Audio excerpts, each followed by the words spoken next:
I grew up in Cuba, and I never thought that Cuba would become a communist country.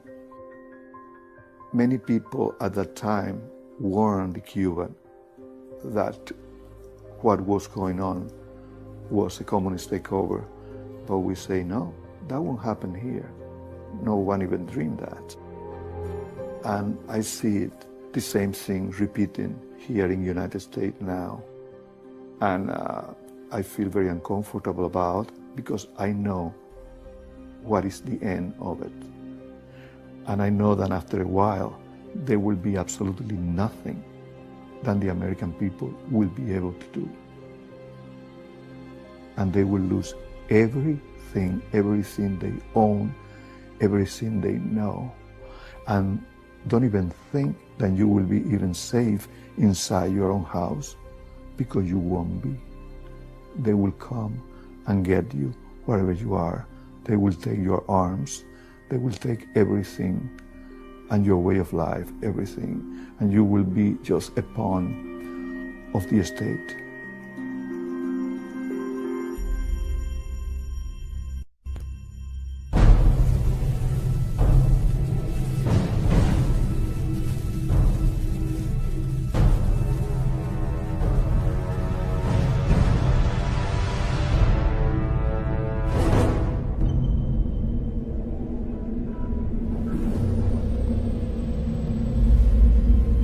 You and I have the courage to say to our enemies, there is a price we will not pay, there is a point beyond which they must not advance. And this is the point I think Americans need to comprehend. If America goes down economically, it will go down militarily. If America goes down militarily, we all go down. The free world is finished, and it will be finished for a very, very long time. Everything, practically, is in a self-destructive mode. We're in the most critical period we've been since the Revolutionary War. You're not alert, you're not awake with what's happening. They would just as soon see this country on its knees and everything equalized. That concept of collectivism, big government, is a magnet for the predator class. The plans for all of this are to have everything globally in place by 2020. If we're that dumb and we allow this to happen, we deserve everything we're going to get, because we're going to get it right in the neck. We're headed into what could be a nightmare that would make all the atrocities of the 20th century look like they were a dress rehearsal. When people are afraid, they ask government to do more, not less. Their theories are designed to scare the people to believe there's a crisis when there is not a crisis at all. There's no crisis. I think we're losing more and more freedom because we are afraid. The left wants you to believe that catastrophe is always just around the corner. And the only way to avoid it is to do exactly what they say. But this film will show everything they do is just a Trojan horse of deceit, carefully crafted to advance their real agenda of finishing America off. We have been the main stumbling block to world communism since it first raised its ugly head. From the promotion of Islam to the propaganda of climate change, from the deceit of Common Core to the manufactured economic crisis, and from their manipulation of the evangelical church to the unsustainable debt burden. This film will show the issues are simply being used as a smokescreen to hide the purposeful, premeditated, treasonous attacks on the foundations of our freedom. The war on religion has just purged us from being able to determine right from wrong. You know what Alexander Solzhenitsyn said about Russia? How the communists took over Russia? He said, "We forgot God." Their stated agenda, carved in stone on a monument in Georgia and outlined in documents placed in the Ark of Hope, is to eliminate 6.5 billion people by century's end. And they will succeed if we don't stop them. This is not just a fight for the United States of America. This is a fight for civilization itself. It's everything Karl Marx dreamed of before our very eyes. I think they've pushed us over the cliff in ever since. America isn't going to fall. We are falling.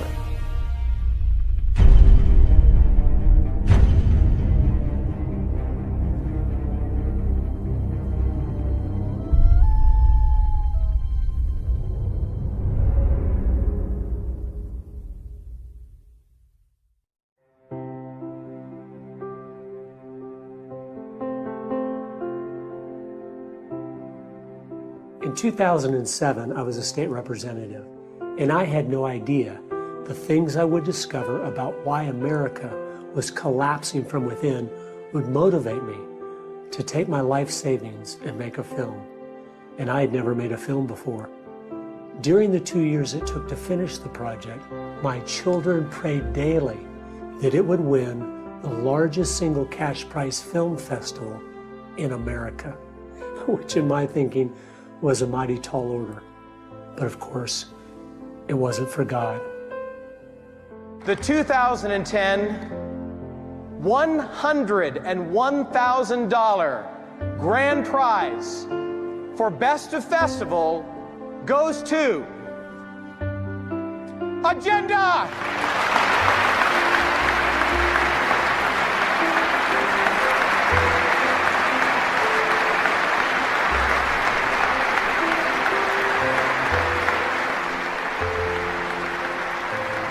God is so good. I'd like to thank him for just the wonderful wife he gave me. I don't think any man can even reach a fraction of his potential if he doesn't have the woman with him that God intended him to have for life. And I want to thank her.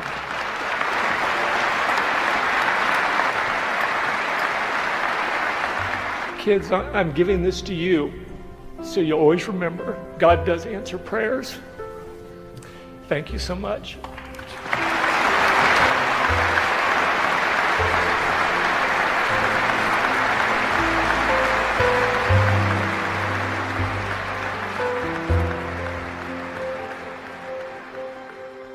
After the festival, Agenda began to spread throughout the country. Millions of people were watching it. We had an average of 1,000 different independent showings every single week for 2.5 years. And as we traveled, people all over just seemed overwhelmed. The people I spoke to felt they were under attack from 100 different enemies with 100 different agendas. But I knew from my research that wasn't the case. If things are always moving in one direction in a unified fashion, there is a reason why. Consistency has never been a virtue of ignorance. An experience we had along the way finally put into place a missing piece of the puzzle. We had a Tea Party group that met monthly at a local community college in Minnesota. We showed the film Agenda, and then afterward, as I was answering questions, a man stood up. He said, "I want to congratulate you on your research and how you found all the socialist, communist influences that have changed America. My hat's off to you." I said, "Thank you, sir." But then he stopped, and I could tell something was coming. He said, "I want to tell you something. I'm a professor at this college. I am a communist, and we will win because we're taking all your children." And then he walked out. A woman in the front row who was crying said, "How could he be at our little community college?" I said, "Ma'am, he is at every school in America. Even though many are starting to wake up, they're studying the issues, they're reading books, they care about this country. They didn't know the most fundamental thing you have to know to ever win a battle of subversion. Your enemy." One of the radical Marxist leaders of the 1960s, I think, gave us the key that we are facing today. He said, "The issue is never the issue. The issue is always the revolution. These masters of deceit have used their propaganda so successfully, they've actually accomplished the greatest feat in warfare. They have convinced us they no longer exist, which has given them carte blanche to subvert, manipulate, deceive, infiltrate, and undermine us with no resistance whatsoever. I realized we didn't understand our enemy at all. Their strategy or tactics, their strengths or weaknesses. My work wasn't finished. There was still so much that people didn't understand about the things they have done and are doing to use the issues against us as tools to destroy.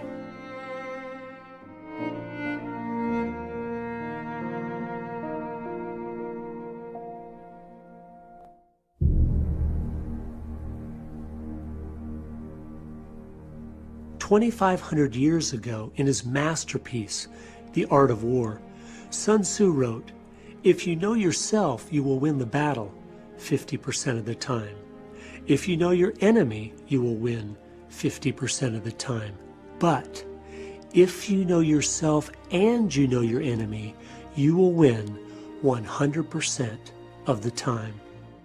If you don't know who we are as a nation, you don't know our identity, you don't know our history, you don't really understand the price that's been paid for America, then anybody can lead you astray.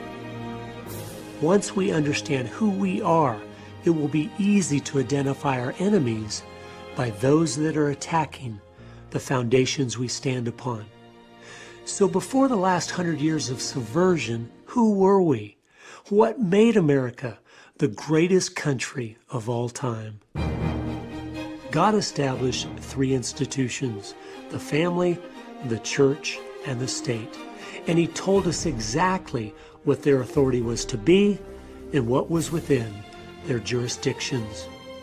America's greatness was that we followed God's instruction on how those institutions should be run.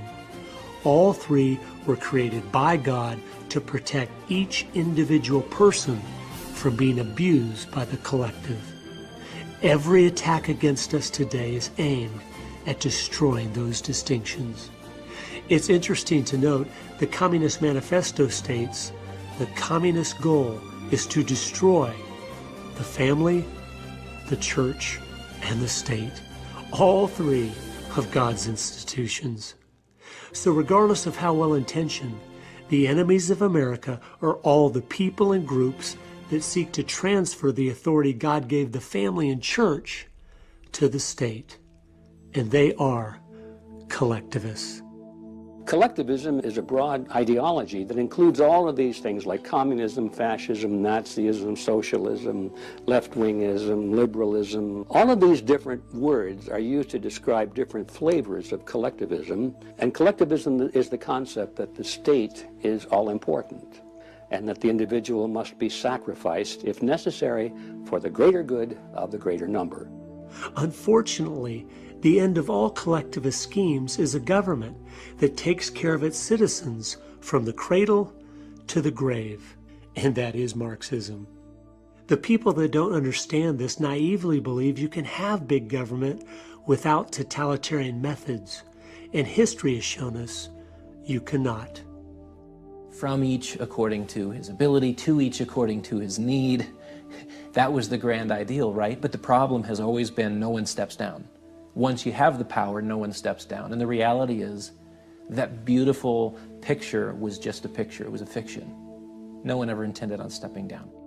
Therefore, that's the reason, no matter what government you go to, whether it's the national government in Washington, D.C., or you go down to your city hall some Thursday night and take a look of who are those people sitting up there in those big chairs, you know, while the little people come in and say, well, I'd like to complain about this. And they say, your time is up, you know. Who are those people in the city hall? They're collectivists, every one of them. They're enjoying this power. They've been drawn to that power. They're predators.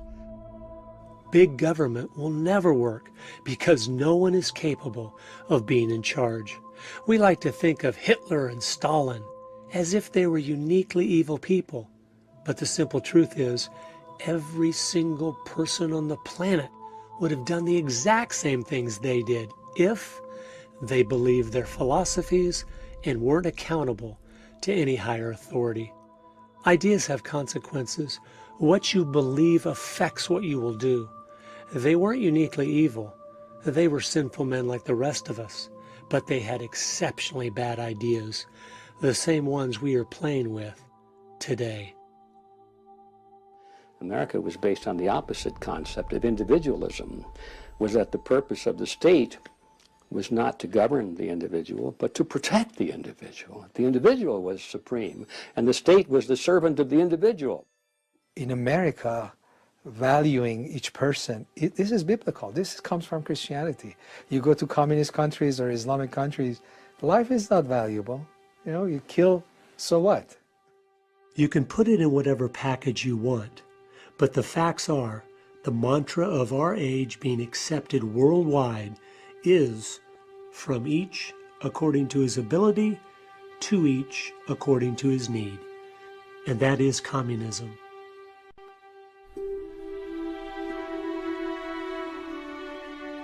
It's not the case that the Cold War is over, or to put it another way, it's not the case that the West has won the Cold War. The Cold War was not a military confrontation between two military alliances. It was a war of ideologies. It was a war of utopian totalitarian socialism versus democracy, market economy, freedom. I interviewed a New Zealander some years ago who infiltrated the New Zealand Communist Party and was sent to the Soviet Union to train at Lenin's Institute for Higher Learning in 1983. This was the school for communists from all over the world, 6,000 students at any one time, some of them on 7-year courses. They were taught there was going to be a massive opening to the West, that the communists did much better in times of détente than they did of conflict. So they were going to open up to the West, they were going to downplay communism, they were going to change their system. One of the tenets laid down by Lenin was that you have to pretend to be defeated. Communism, as they say, or Leninism is the better word, has gone back and forth through this friendly mode, enemy mode, many times throughout history. And this is just to lure the opposition into a feeling of false security. The way you finish ideological wars, the way you destroy an ideology, and we have historical precedent for that. That happened with the Nazis. We should have had the Cold War over 20 years ago, yes, but for that we would need a Nuremberg-style trial of communism, all the crimes exposed, all the archives open, the judgment of history passed. That didn't happen. Now you've got to realize, when Nazi Germany was defeated in World War II, the Americans went in there and denazified the country. Anybody who was a Nazi was taken out of positions of power, totally changed the whole political climate. Russia was never de-KGB'd. The KGB was left in place, and now it is stronger than it ever was before.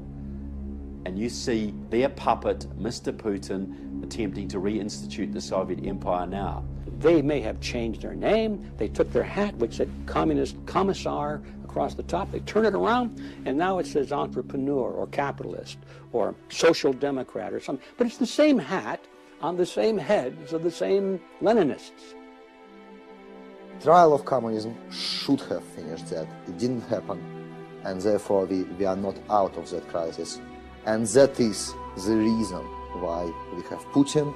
That is the reason why you have Obama. It is still going on. The Cold War is going on. It's going on the streets of Moscow now. It's going on the streets of Tehran. It's going on really in America as well.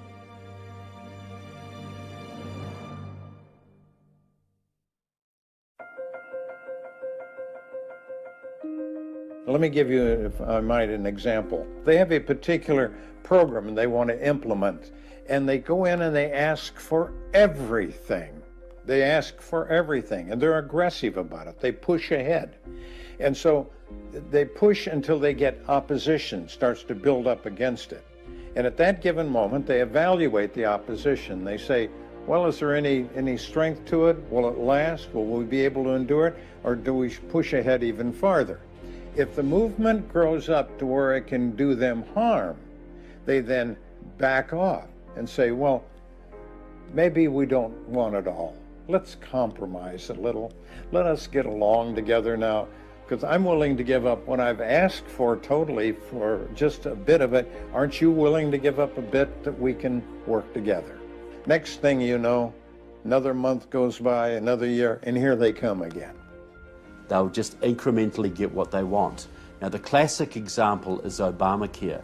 Now, that was designed 100% by Democratic Socialists of America, Marxist group. They pushed it on America through Quentin Young, their member, who was the mentor of your president, Mr. Obama. But more than that, Quentin Young was a 40-year veteran of the Communist Party USA. So they got the first steps. The Affordable Health Care Act pushed through in 2009. It wasn't single-payer health care. It wasn't 100% socialised health care, which is what they're after, but they got as much as they could get. Now, if you read their publications, they are boasting it's going to fail. It's not going to do the job. It's going to let people down. But that's great, because then they're going to blame the greedy insurance companies and the nasty doctors, and then they're going to push full on for single-payer health care. They're using the dialectic, they're using Lenin, they're using Hegel. Get what you can get, reach a compromise, then when the opposition backs off, then you go forward for the next step. And you just keep on doing that and doing that and doing that till you get what you want. That strategy is what they use on every issue, every time. We will see a single-payer system implemented by our government in the near future. As Obamacare collapses, as it was designed to, they will step up to fix the problem of high premiums and a disgruntled people with more government. We never seem to learn. We keep compromising, keep giving up ground, and keep playing strictly defense, which is why we always lose.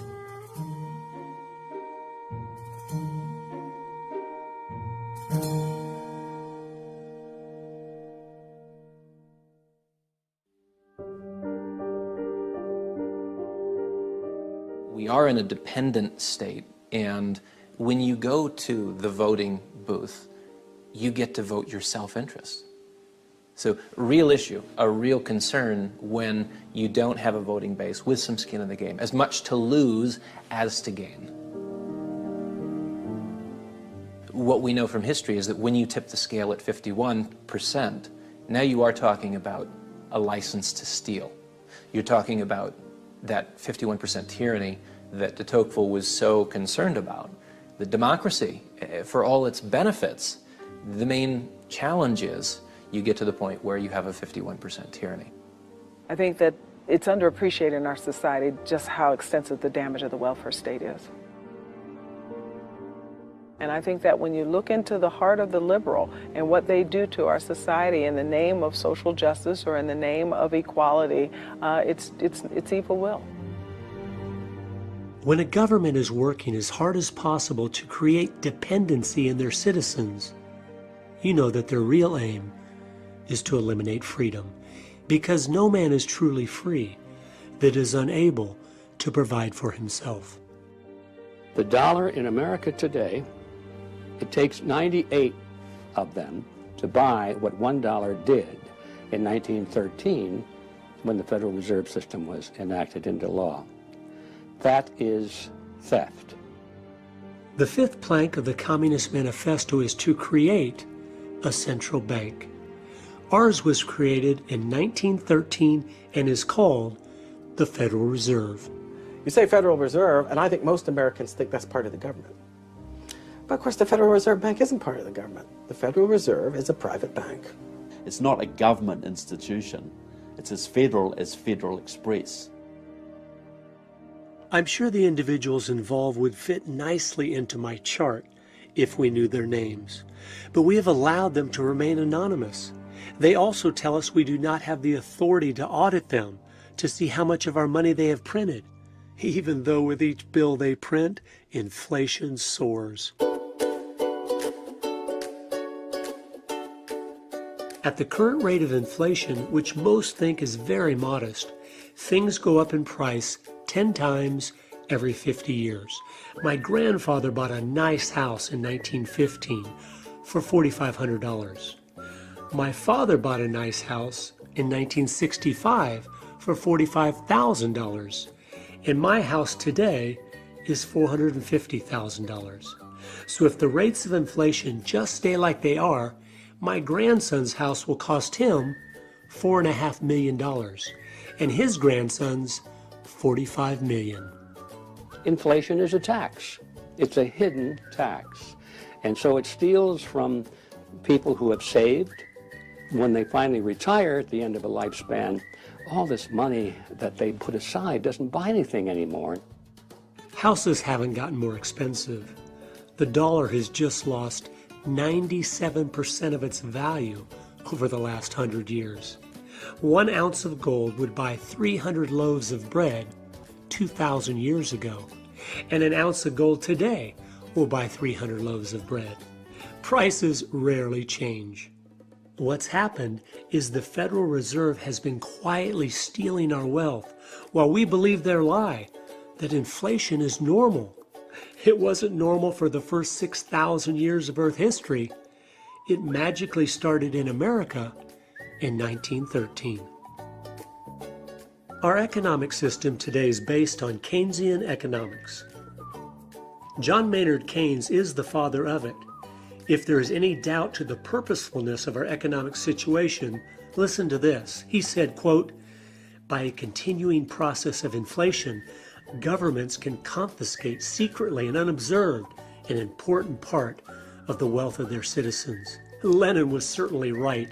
There is no subtler, no surer means of overturning the existing basis of society than to debauch its currency. The process engages all the hidden forces of economic law on the side of destruction, and it does it in a manner which not one man in a million is able to diagnose, unquote. The second plank of the Communist Manifesto is to implement a graduated income tax. Ours was placed into law in 1914. If you establish a tax that is based on the government's power to determine what percentage of your income it's going to take away from you, how much of your income does it control? Well, that means the government controls 100% of your income. If that is the situation, you are no longer a free person.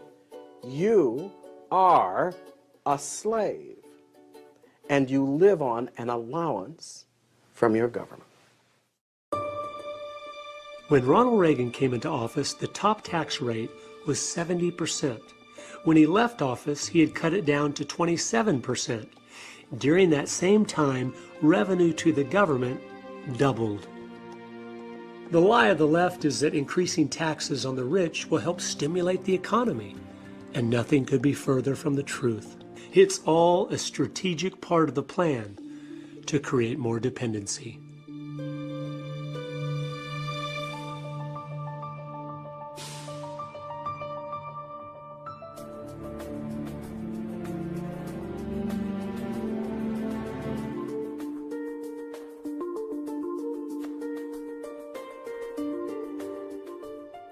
People wonder why our free enterprise system isn't working anymore. It's because the inflation, taxation, and regulation is effectively killing its productivity and its ability to create wealth. So now people talk about redistributing the wealth we have instead of creating more. Every single person in the world could be a millionaire. Wealth is created by hard work, creativity, and ingenuity.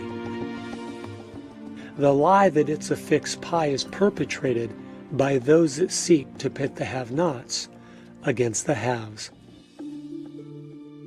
If you add up all the debts and obligations our government has placed on us, every single individual owes over $650,000, which obviously isn't ever going to be paid back. That's the nature of bankruptcy. And as one writer used to say, how did you go bankrupt? Well, very slowly and then all at once. God said, "The borrower is servant to the lender." Artificially low interest rates have encouraged everyone to be buried in debt and enslaved to the banks. When you penalize productivity and reward sloth, you know exactly what you are doing.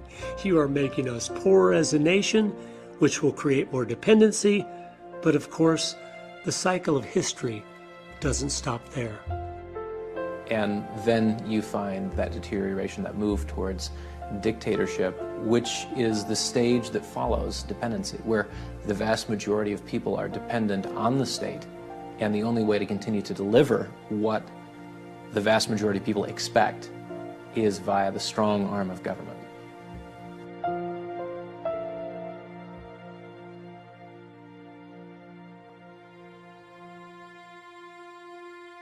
If you look at how do you change society, well, one of the things you obviously do is you go after the next generation. And you do that through the education system, and that's exactly what has happened to us. The Marxist movement in America has done exactly that. The education system establishes the direction for the future. It sets the hearts and the minds, the perspectives of the next generation.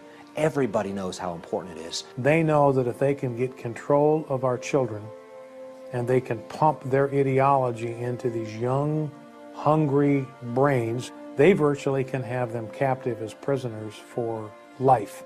And you're doing it all under the banner of being internationally competitive, or college ready, or career ready.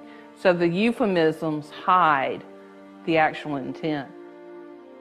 The father of global education, Robert Mueller, was the Assistant Secretary General of the United Nations and the creator of the World Core Curriculum.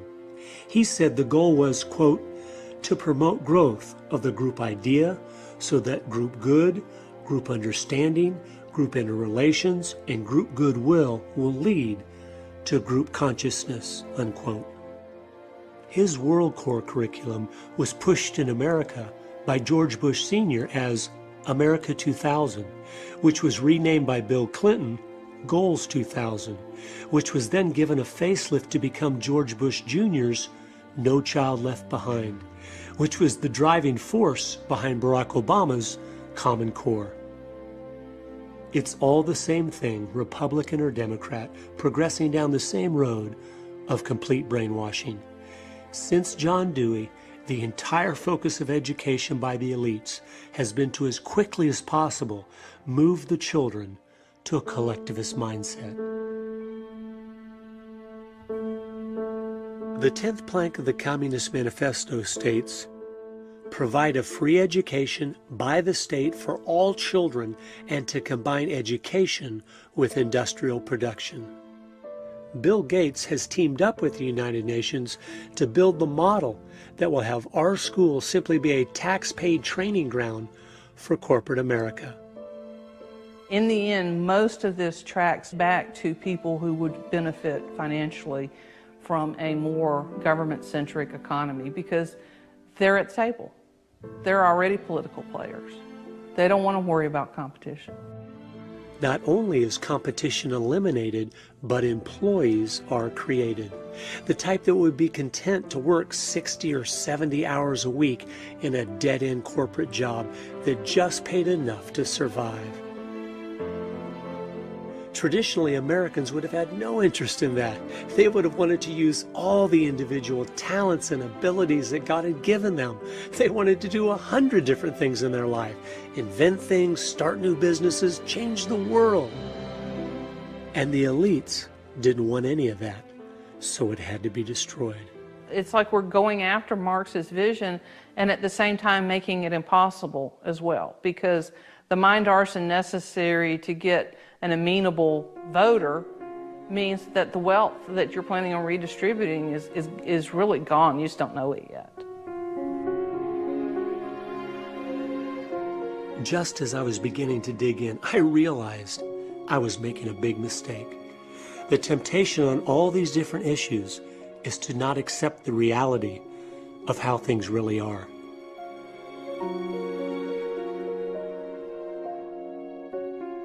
The bottom line is, our enemies are in control of the schools, so there is no fix. I know you don't want to hear that because I don't want to hear that, but it's true. They want our kids to be useful idiots. They want them to be dependent on the state. That's the goal of the whole thing. So they will repackage, rename, rebrand the same old thing over and over again. It is intentionally going downhill. We have to grasp this. It is purposeful. We legitimize them by acting like they just don't have a good idea and we have a better one. They know exactly what they are doing. They want to create a new world man that is dependent on government for his very existence. So to even talk about Common Core, debating its good points or bad points, is playing into their plan of sidetracking all of our energies and efforts on a dead-end road. Even without Common Core, the schools are completely bankrupt and destroying our children. We have seen a decline now for 70 straight years without any interruption. As long as the government has a monopoly in education, we will keep getting what we have. And the end result is to make our children and those educated under this influence, to make them unfit to govern themselves.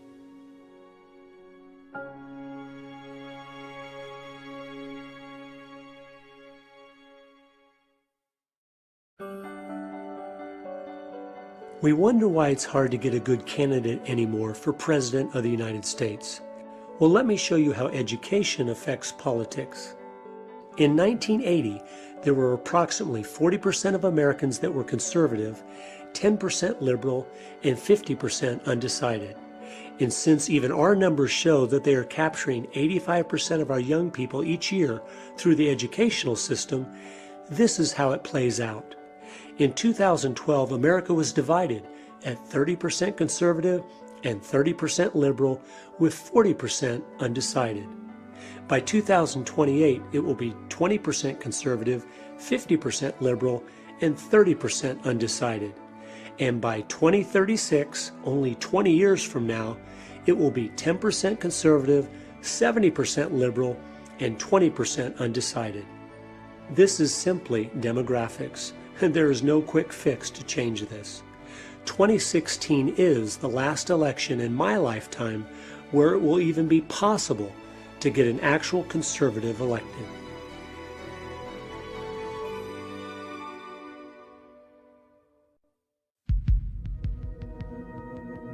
On September the 11th, 2001, when the word came through that the World Trade Center had been hit, Muslims poured out the mosque screaming, Allah Akbar! And they ripped a pregnant Christian girl to pieces, and they went on to kill 9,000 Christians that day in Jos. 9,000 Christians were slaughtered in Jos, Nigeria on September the 11th, 2001. Did your newspapers report that?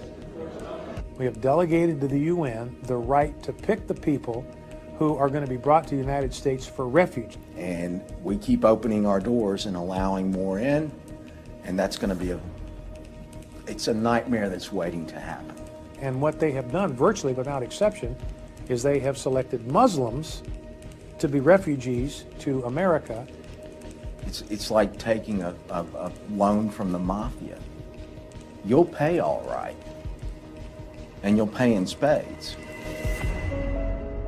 Of course, I was born into it. I was raised into it and lived. So I've experienced Islam in every area of my life. Islam is mandated to take over the world by force. It's commanded. They may deny it, but it's in the Quran. Think about this. Islam doesn't believe in women's rights. It's fine for a husband to beat his wife. There's no freedom of speech. Any who disagree are executed. Homosexuals are stoned to death.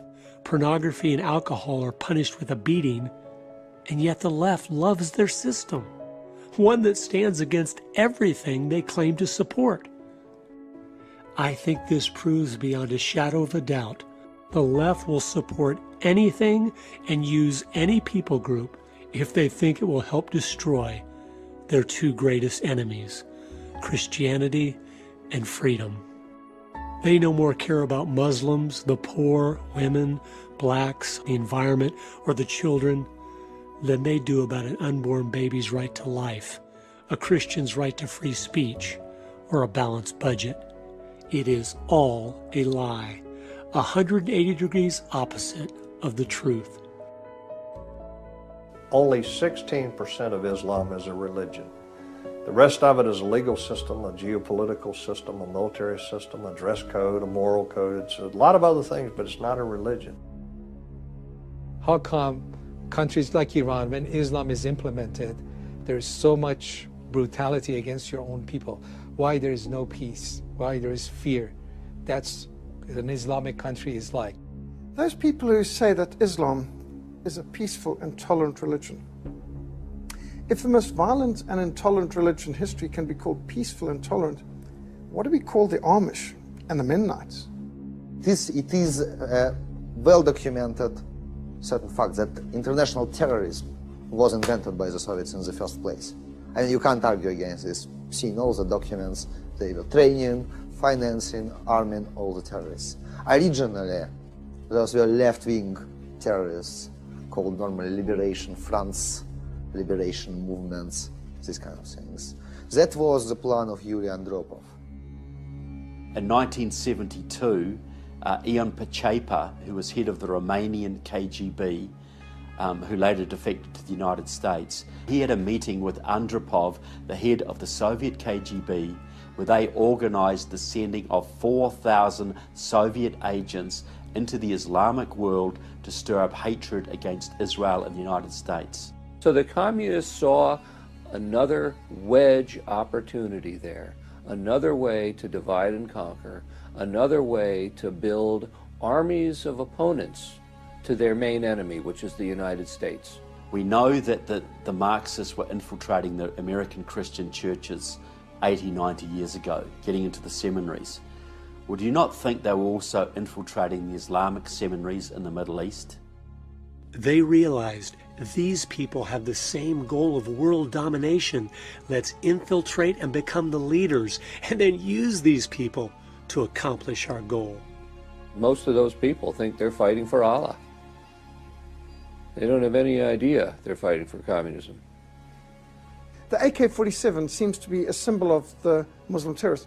They didn't invent or design or produce the AK-47. It was provided to them by the Soviets. In fact, all the weaponry, whether you're thinking of the MiGs they're flying or the high-end helicopter gunships that they're strafing and machine gunning our missionaries and teams with in Sudan, it all comes from the Soviet bloc and from Red China. The Soviets established and set up and ran the Palestine Liberation Organization. Today, the Taliban in Afghanistan is as much Maoist as it is Muslim. A few years ago, in 2006, Pavel's mentor, Alexander Litvinenko, a Russian KGB agent who had defected to the West, was poisoned by Putin with radioactive plutonium-210. He revealed before he died in London that the terrorist attacks against Russia had been done by the KGB, so they could blame it on Muslim terrorists to make it look like they were opposed to radical Islam too. He also revealed before he died that the #1 man in Al-Qaeda right now was trained by the KGB. And it is a fact that he's a Russian agent. The real reason why Alexander was the first target for assassinations was precisely because he was talking about the connection between Moscow and Islamic terrorism. Stanislav Lunev was the former deputy head of Russian military intelligence. He said to a friend of mine, if radical Islamists ever let off an atomic bomb in an American city, don't believe it. It will be us. It will be the Russians using radical Islam as a cover. If you study modern-day terrorism, you will realize immediately the leaders of Islam are in it for the same reason the communist leaders are communist, for power and control. Islamic leaders aren't blowing themselves up for the cause any more than communist leaders are voluntarily sharing the obscene wealth they have stolen from the working class. Communism and Islam are twins. Even people in the government, most of them Their goal is not Islam. The goal is to keep the power at any cost. You might say that when they win, that the communists and the Islamists will fight amongst themselves over our bodies, and maybe that will happen. But that's a little bit too late for us, isn't it?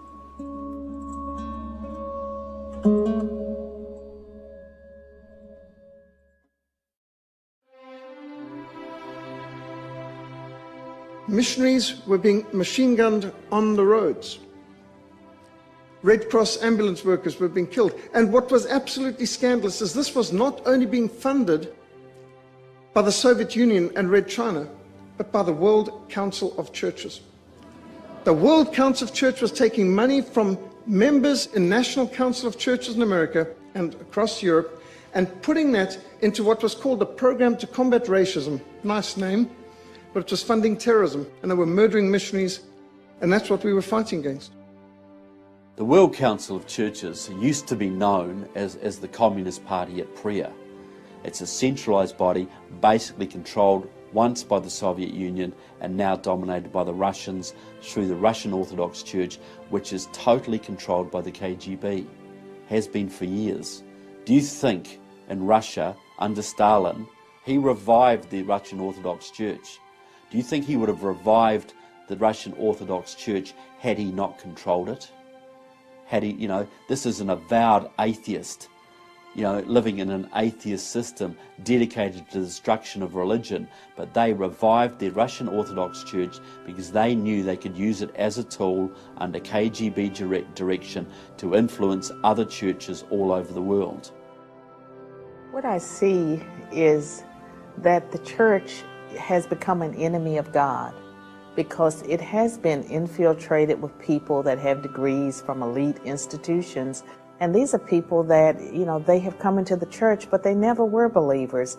There are some professors in divinity schools and seminaries that take delight in destroying the faith of innocent young people. Christianity has always been the main target because they knew with a strong Christian church, their plans of a one-world government that requires a one-world religion to succeed would never be possible. And I think that's why Christianity is a religion that people intent on despotism don't want around. The surest sign that the elites in our society are up to no good, just as the founders of our country predicted they would be, by the way, is that they're trying to get rid of Christianity. Because Christianity is what encourages people, emboldens people who live according to good conscience, acknowledging God, to stand firm in the right. Step one was to remove God's word, the absolute authority and standard of the church. It's as if the uncomfortable things that hold us accountable have slowly been scrubbed from the message from the pulpit. What was sin 2,000 years ago is sin today. And that's a message I think we need to hear quite often from the pulpit, and I don't hear it that much. Research shows the majority of Americans don't believe anymore that the Bible is God's word. But a more amazing testimony to the left's success is the vast majority of seminaries in America don't either. They realize that if you can influence churches, you can influence millions of people. So a lot of these people have had an end game in view, and part of the end game is seeking to enlist the church as pawns in their game. Step two was to force real Christianity inside the four walls of the church, while sidetracking those that were just religious with do-gooder causes. We Christians in the West, we are not even aware how much oppression we have in the U.S. We are persecuted without knowing it. They have told us, Christians, you can't do this. And said, yes, sir, we won't. You can't do, witness at your work. Okay, yeah, I won't. You can't talk against sin. Okay, sir, we won't do it.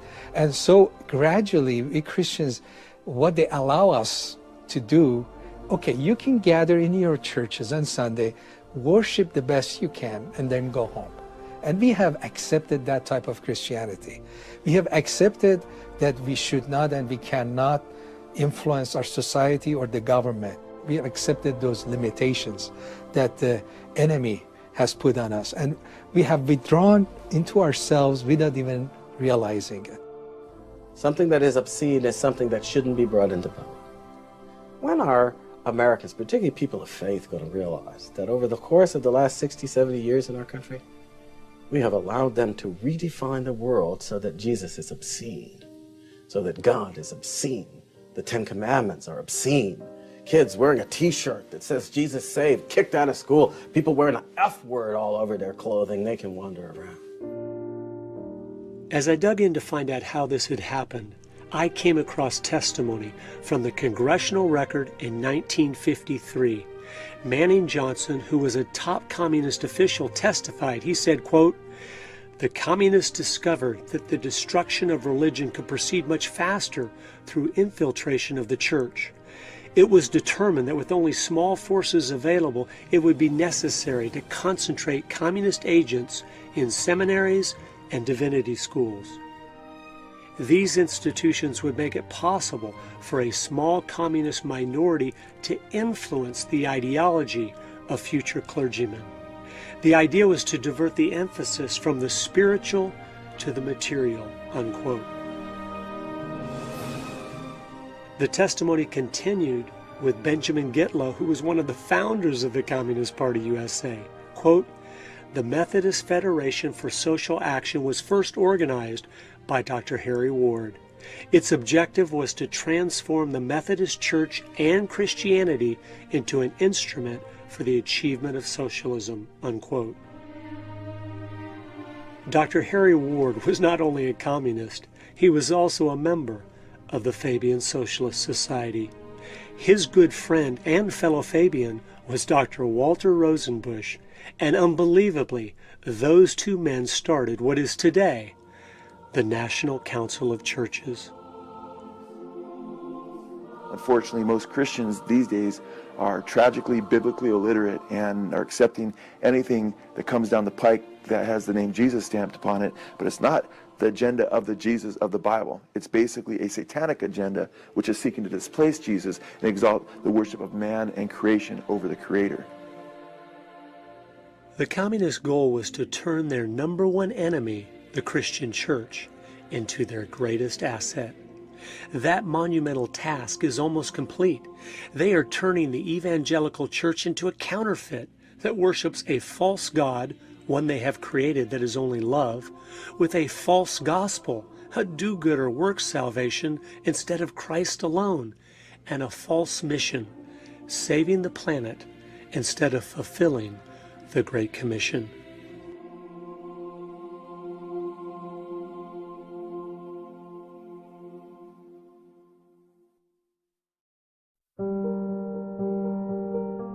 You go back to the fall of the Soviet Union. Suddenly, if you were from that side of things, from the communist side of things, you're looking at the world, and there's only one superpower left, and it's the United States of America. It is the only nation on earth that is built on the ideals of limited government, free enterprise, individual liberty, private property rights. So now you've got this one superpower that is completely opposed to everything you believe in. What do? Well, the word came down to harmonize the United States into the rest of the world. You know, what would get us to do that? What would get us to throw our liberties on the bonfire like a good old-fashioned book burning? Environmental Armageddon became the choice. You've got to save the planet. And that became the mantra. And Americans bought it hook, line, and sinker. The environmental movement became the most popular movement in the country, and people were willing to be led in any direction if it meant protecting the environment. And that's pretty much how we got there.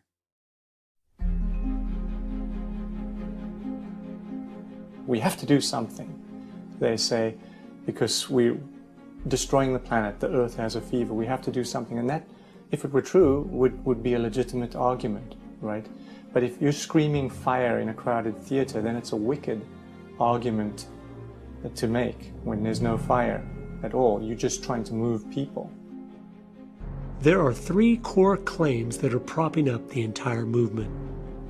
In Michigan, they've done some wonderful studies at the university level, illustrating the fact that when you increase carbon dioxide plant life grows wildly. If you Google optimum CO2 concentration for plant growth, those plants, which all life depends on as their food source, you will find that it is 4 times the present level.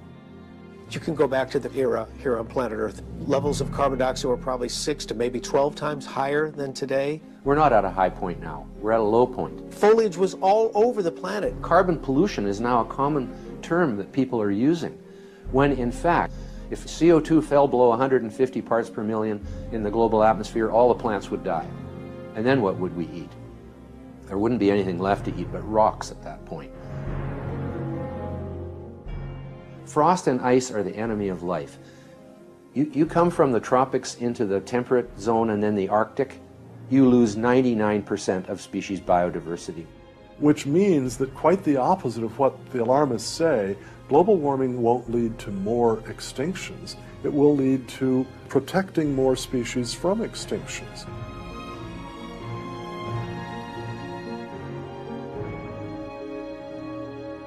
Over 115 different countries and territories are dying off by not having the 2.1 children per woman that is necessary for a country to survive.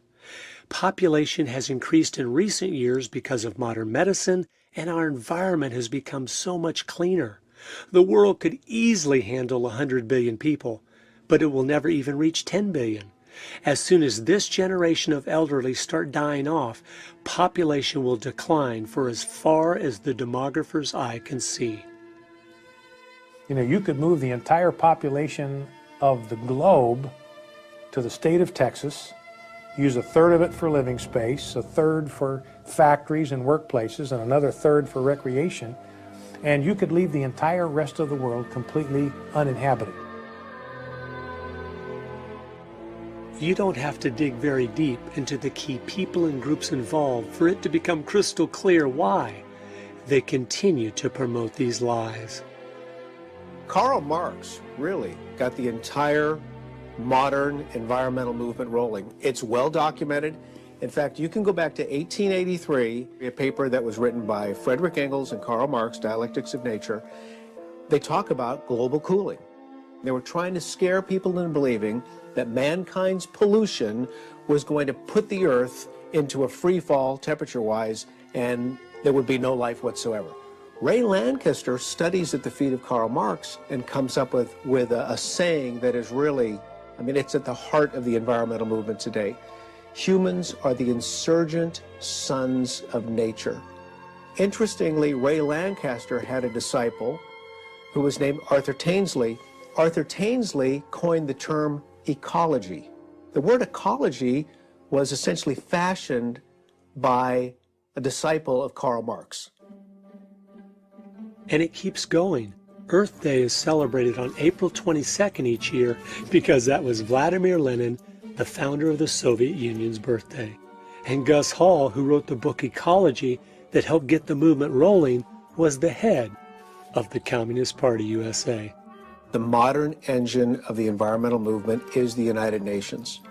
You have to remember, the United Nations Charter was written by Alger Hiss, one of the most notorious Soviet spies working in the FDR administration. People don't know that. When my friend was training in Moscow, the Soviets were openly telling all of their students from all over the world, the United Nations is our thing. We own it. This is our instrument for policy. This is our baby. Maurice Strong has headed up the entire environmental program of the United Nations for decades and is the father of Agenda 21. He said, quote, Agenda 21 is a blueprint for constructing the new world order. It is vital people grasp this, unquote. He picked Gro Harlem Brundtland to write out the world's environmental agenda in a document titled Our Common Future, which is where the term sustainable development was used for the first time. Guess who she was? The former vice president of the World Socialist Party, the group that Karl Marx himself started. The icing on the cake is the next player I came across, Mikhail Gorbachev, the murderous communist dictator. Guess what he did immediately upon stepping down from the Soviet Union? He started an environmental group, Green Cross International. You mentioned Gorbachev. He has no problem at all switching gears from the Soviet destroyer of the environment, come to America, he's the savior of the environment. But what's he promoting? Bigger government, more control, more power to the United Nations, less individual freedom, all of the agenda of collectivism. He's doing exactly the same thing in San Francisco that he was doing in Moscow. And he isn't just some fringe player. He is one of the leaders. When I found out that the Earth Charter, which is supposed to be the new 10 Commandments for the 21st century, was written by Mr. Gorbachev, it was clear. Environmentalism isn't just like communism. It is communism. You couldn't make this stuff up. A lot of the people in the peace movement were in fact more pro-Russia and anti-American than anything. And they brought their neo-Marxism with them into the environmental movement, pushing it to the extreme left of the political spectrum. Greenpeace and their allies and a whole bunch of other fellow travelers have adopted these agendas, which actually, if they were brought into effect, would cause more damage to people and the environment than if we just went about our sort of conventional way that we're on now.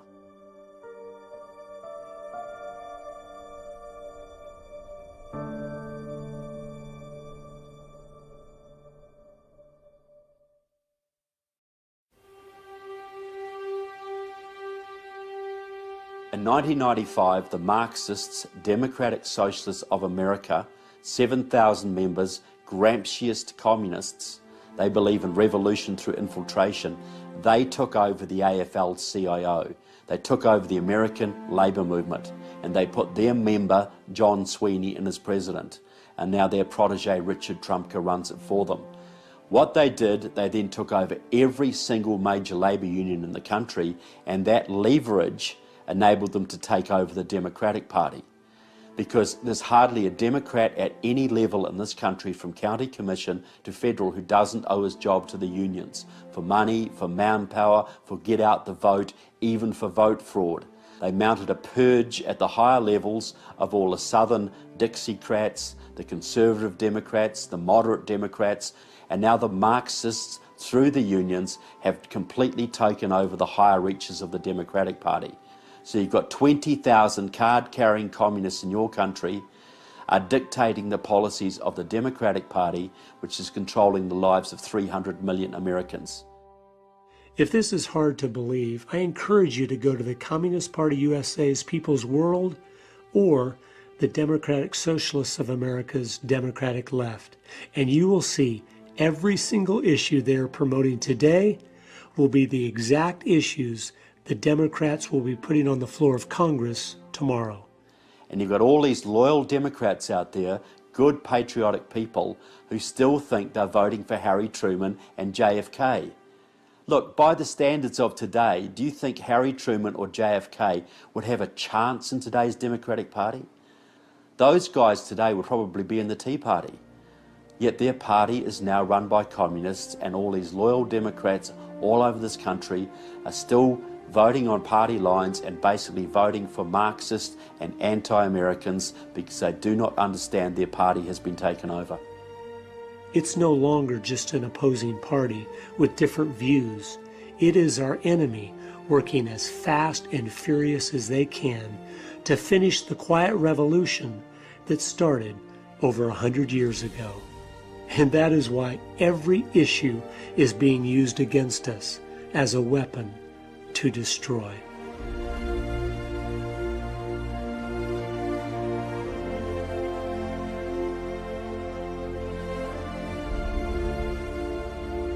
So the process is simple.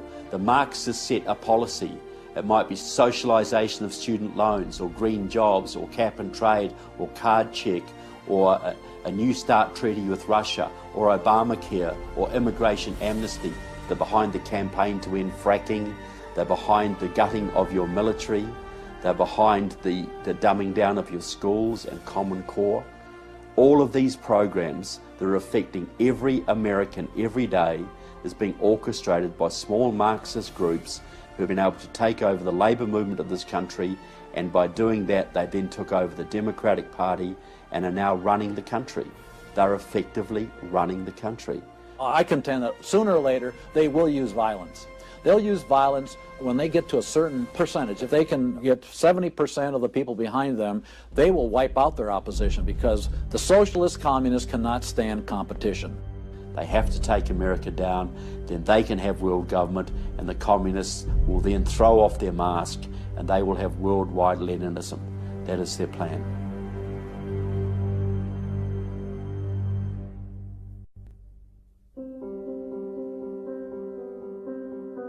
Like my pastor, he spent 5 years in prison. My cousin's husband, he spent 9 years in prison. He was a pastor. Because they say, no, you cannot worship in this way. You can worship to your God only as we say to you. So when government coming inside in our lifestyle, it's really bad for us. It's really bad. So the Chinese has a system called re-education through labor. Any police officer can issue you a re-education through labor system that can make any Chinese citizen arbitrarily sent to a labor camp for up to 3 years without needing any due process at all. My younger brother was 16 years old. He was politically active minor, 16-year-old. And they arrested him. This was in the 80s, early 80s, put him in jail. And they told my mom, who was visiting, don't worry, he's doing okay. We're going to release him. They kept him 2 years until he turned 18. And one day they called my mom, said, come and get his body. They killed him. And no reason, no court, why. He told me he's okay, he's making progress. And they charged my mom for the bullets that killed my brother. He said, we spent this much, you have to pay us to release his body. You have to pay for his execution. Don't want to live through this again, but I am living it. You know, every day is one more provision, one more thing that you cannot say. And I don't know. It's no secret that totalitarianism resulted in the slaughter of hundreds of millions of people during the 20th century. But what most people don't realize is that the environmental movement is now setting the stage for the slaughter in this century of billions. Since humans have now been labeled the greatest enemy of Earth, and the planet has been elevated to God status through the resurrection of ancient paganism, things that were once unthinkable are now becoming thinkable. If you don't think there's a religious element to this, they have made an exact replica of the Ark of the Covenant from the Bible to carry Mr. Gorbachev's Earth Charter. And people literally are worshiping it, praying to it, and placing gifts before it. And if you think this new paganism won't include things like human sacrifice, think again.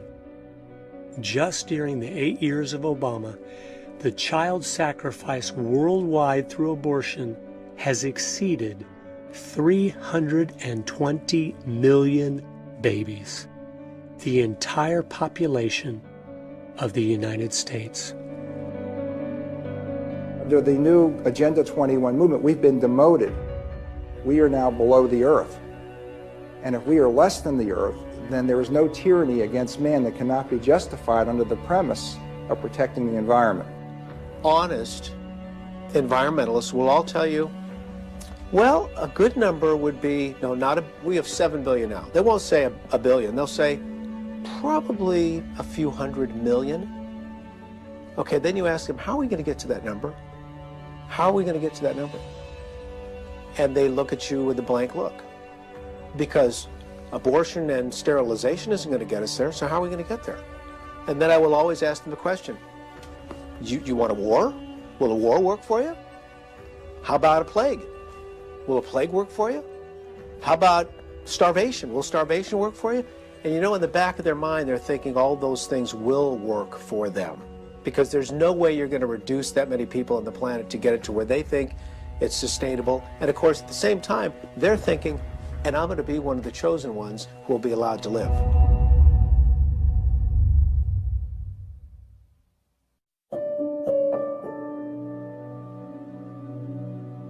The odds are against us. We have seen the trends move in the direction to oppose the Christian faith, to oppose family, freedom. Socialism is on the rise. And I think people are intimidated by the giants. What we need are Davids who show up and say, who is this uncircumcised Philistine who should defy the armies of the living God? Who does this big guy think he is? And then you go and get your 5 stones and you launch one into the head of this thing. That's what we need. It takes a certain commitment to not an election cycle, but an intergenerational commitment to ideals which, if implemented, can change society. We've seen it happen for the other side. We should expect nothing less than the same kind of time frame and the same kind of pledge. Only ours, I think, is more deeply. Our lives, our fortunes, our sacred honor. Honor fits in. And the Republican Party has an establishment that has given us some losers for candidates. It's time for the grassroots to rise up and reassert itself. Listen, as Christians, we have a spiritual, moral obligation to vote.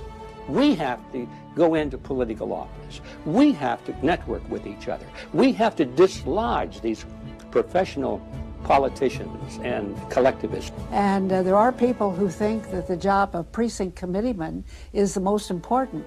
We have to take back over the Republican Party. I attended my first county Republican meeting in May of 2006. Within a couple months, I was asked to be the precinct committeeman for my area because the position was empty. And then, only 11 months after I attended my first meeting, I received a call one morning from the governor asking me to be the new representative from my district. Did you know about 35% of the precinct committeeman positions are empty nationwide? We need to fill them with real conservatives and take the party back from the ground up. Number one, we need to bank locally at small independent banks so the money stays in our communities to make them stronger and more self-sufficient. Stop using the big banks. We are funding our own destruction with every dollar we give them. Number two, we need to get out of debt. This will make us economically stronger as individuals, which will make us stronger as a nation. Number three, be productive. Start new businesses. 100 years ago, 70% of Americans own their own business. Today, it is less than 20%. Fathers need to come home and start utilizing the incredible potential of their families in creative home businesses. Number four, mentor youth to be entrepreneurial. That is where the money is and true independence.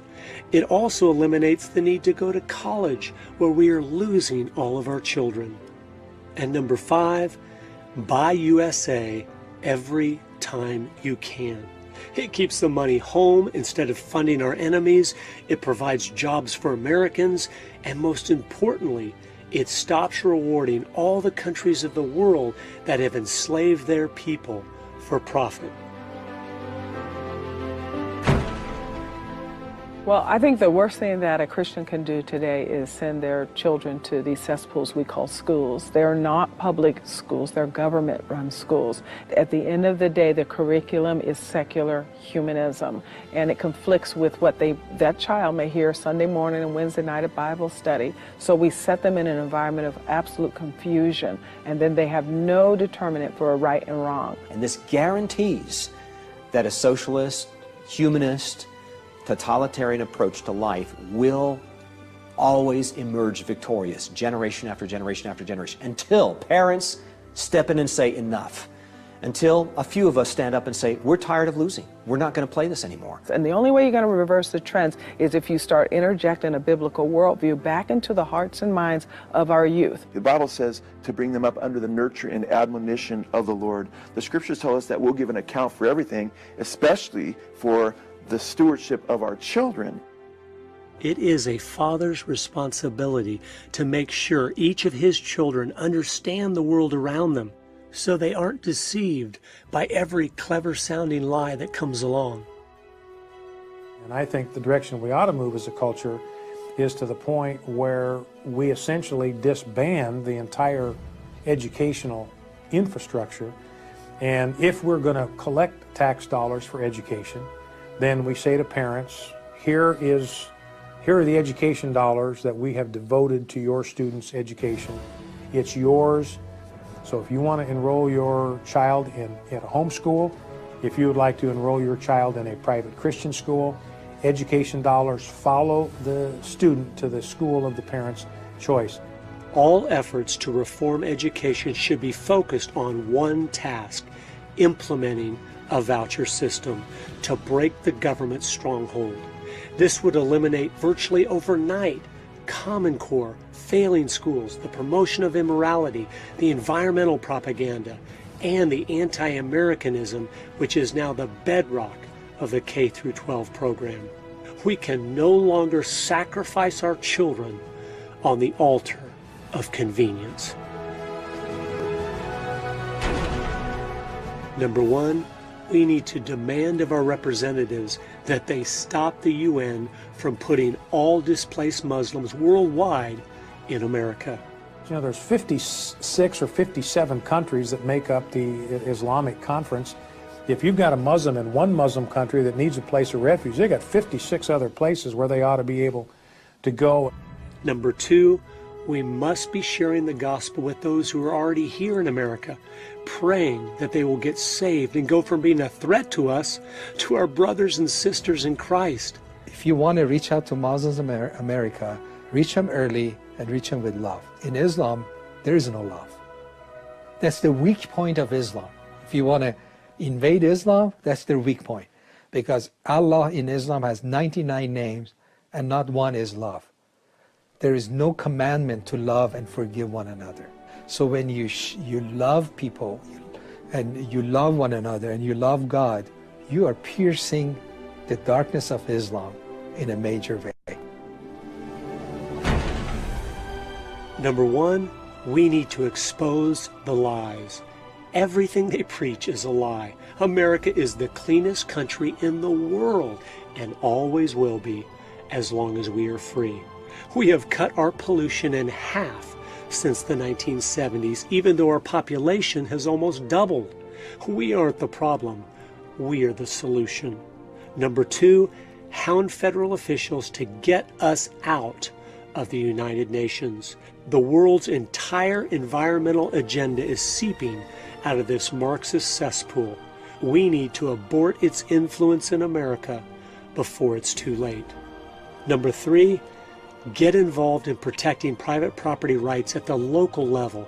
Work to remove from office anyone that doesn't offensively fight for property rights. If you don't have property rights, you don't have any rights at all. Property owners have a proven record of knowing what is best for their land far better than any government ever has. Some of the signs to look for to discern as to whether or not you are in an apostate church.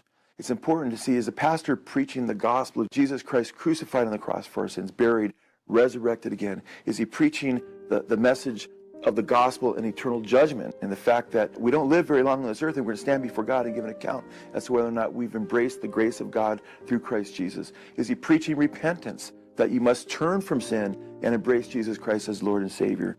If you don't see that in a fellowship and there's another agenda afoot, I would say, run and don't walk to the nearest exit. We need those of you that are pastors to stand up and lead and only be concerned about one thing. What does God think about what you're doing? And we need those of you that are Christians to share the gospel faithfully Most under 30 in America have never even heard the truth about Jesus. 67% of non-Christians have never even been invited to church. This is unacceptable. The complete transformation that takes place with salvation is the only real hope for America. I think it begins right at home, in your own heart, in your own mind. Reform takes place there, and then it begins to work its way out. The multiplication which occurred, the revolution which occurred in the first century, was a revolution of individuals' hearts. And you began to see this mushroom effect that took place in individual homes only because individuals were changed. And then communities changed. And then the world was radically altered for the good as a result. I think the day of the Sunshine Patriot and the Fairweather Christian are coming to an end. We're going to have to pick what side we are on. And there's not 10 different options. There's only 2. We will either be on God's side, living a pure life, standing for His laws, regardless of the cost, or we will be on man's side, which means we are the enemy of God. And the reality is, these evil people and groups that have just dismantled this country over the last 100 years, they have done that while an all-powerful, holy God has been sitting on His throne. What does that mean? It means He has allowed that to happen. That's what should drop us to our knees in fear. Why would a holy God that hates what these people are doing far worse than we do, why would He allow them to flourish and succeed in their plans? Well, I think if each one of us looks inside of our own heart, on our knees before God and says, God, what have I done that has caused you to remove your hand of blessing from our country? I know we've all done things that have contributed to the problems that we face. If we repent, if each of us individually comes before God and makes things right, and then makes a firm decision to go in the opposite direction and change things, I know He will bless our efforts. I know He will give us back our country, because that's who He is. He is long-suffering. He loves His people. He loves truth and righteousness, and He hates what is evil. I ask you to join with me and my family and commit to pray for our country, for our children and grandchildren, for the generations that are to come, that we will do everything in our power to turn them back to God's Word, to His principles, to His way of doing things, which always brings blessing. And I think as He sees that repentance, He sees that true desire to love Him with all our heart, mind, and strength, He will step in and crush our enemies, the ones that right now seem to be in control of almost everything. Just like I told my children at the festival, God does answer prayers. He can save our country. There's nothing that is lost that cannot be found by the power of God. There's nothing that is hurtling through the abyss that cannot grow wings and soar to the heavens by the power of God. You shall mount up on wings like eagles. You shall run and not be weary. And I think that that's true of our country. And in our case, we won't be discovering something or finding out, we'll be rediscovering. We won't have to wander about in foul and distant places. We just have to go home. We have to go home to the heart of faith. We have to go home to the true spirit of liberty. We have to go home to that reverent love of God which triumphs over every fear. And we'll find America again. Isn't that beautiful? You come home to God, and there you will find America. And that's what we've got to do now. And that's why I'm optimistic, because God can save our country, but He won't until we ask.